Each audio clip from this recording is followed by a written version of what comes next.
Picture this for a second. You walk into a room and you meet two complete strangers. You have absolutely no idea who they are, but within minutes, you find out that one of them passionately supports your favorite sports team and the other one is wearing the jersey of your biggest rival. Right in that moment, something wild happens. You instantly feel this sense of closeness to the first person and a distinct, almost instinctual distance from the second. But why does that happen? Welcome to This Explainer.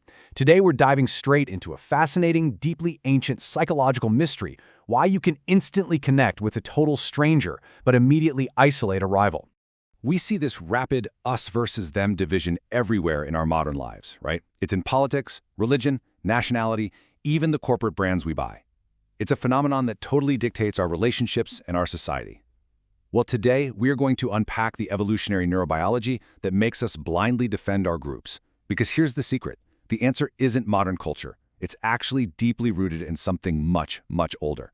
It's a literal survival mechanism wired into the very fabric of our brains. Part 1. The Origins of Us. Life. 50,000 years ago. To really solve this psychological mystery, we have to travel back in time. Let's think about the number 150. Back before cities or the internet, your entire world didn't consist of millions of citizens. It was just roughly 100 to 150 people. And these weren't just casual acquaintances. These individuals were your hunters, your protectors, your teachers, and quite literally your sole means of survival in a beautiful but incredibly unforgiving world.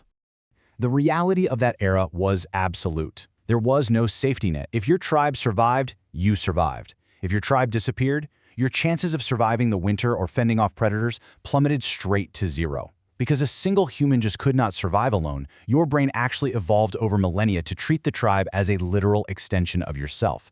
Protecting your group became just as important as protecting your own beating heart. Part 2. Your brain on tribalism. The neurobiology of belonging.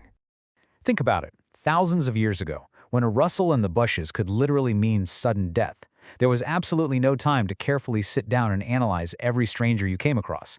You needed mental shortcuts. So your brain naturally categorizes people into two distinct buckets. Those who look, think, or believe like you are tagged as familiar and therefore safe. Conversely, it unconsciously triggers caution and hyper-awareness toward those who seem different. This doesn't mean humans are inherently born to hate. It just means your brain is a highly efficient machine designed to rapidly identify who belongs to your tribe just to keep you alive. And to make absolutely sure you stayed with the group and didn't wander off alone into the wilderness, your brain developed a brilliant biological reward system. It literally pumps out oxytocin to strengthen social bonds and dopamine to reward you for fitting in. This chemical cocktail makes the feeling of belonging incredibly powerful and honestly, genuinely addictive. But what happens when you're cast out? This is a staggering biological truth. Because being alone historically meant certain death, your brain actually processes the social isolation of loneliness as physical pain. When you feel ostracized, the exact same brain regions light up as if you had just physically injured yourself. Social belonging isn't just a nice-to-have. Your brain treats it as completely essential for your physical survival. Part 3. The Identity Trap. When ideas become you. This ancient survival mechanism still completely controls us today, but the groups we cling to have dramatically changed form. Our instinct for village loyalty has been hijacked by modern constructs. We've turned political parties, sports teams, corporate brands, and online fan groups into our new life-or-death tribes. Your brain is applying the exact same survival mechanics to a modern political debate that it once applied to a saber-toothed tiger attack. And this totally explains our most irrational behaviors. Why we passionately defend our groups, even when undeniable facts prove us wrong. It's because we aren't using logic to defend ideas.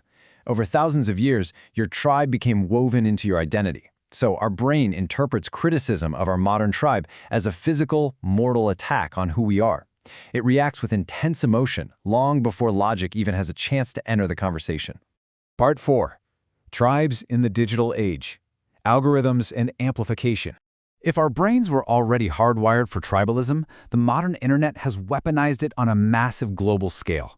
First, social media algorithms constantly feed us content and people we already agree with, making our own beliefs feel absolute. Then, because of this isolation, opposing views begin to feel entirely unfamiliar. And remember, our ancient brain reads unfamiliar as dangerous. Finally, this escalates minor disagreements into full-blown tribal warfare. We aren't just disagreeing anymore, we're fighting digital turf wars. Just think about the sheer scale of millions of daily social interactions. Your ancient brain, the one that evolved to handle maybe 100 people over a lifetime, it never evolved to handle this immense influx. This is exactly why every single like, share, and comment artificially inflates your desperate biological need for digital belonging. It's an endless loop of craving a tribal connection in a vast digital void. Part 5. Thinking beyond the tribe. Achieving cognitive independence. Now, the goal of this explainer isn't to tell you to abandon your communities. Belonging is one of humanity's greatest strengths. It inspires us, it protects us. But rather, the goal is to teach you how to avoid the trap of blind loyalty. You actually can override your ancient brain. First, pause and ask yourself, would I really believe this fact if my group didn't? Actively force yourself to listen to those outside of your immediate circle. Question your deeply held assumptions, and most importantly, separate your core identity from your opinions. Your thoughts are not your physical body. They can be challenged without you being harmed.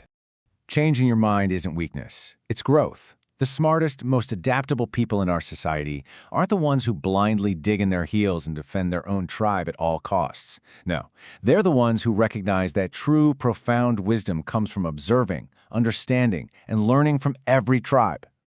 While your ancient brain was evolutionarily wired to seek belonging and safety above all else, your modern mind possesses the incredible, beautiful ability to seek objective truth. You're standing at a crossroads right now, between prehistoric instinct and true cognitive independence. So as you navigate the modern world, which one will you let guide your life? Will you just blindly choose the strongest tribe? Or will you have the courage to understand them all?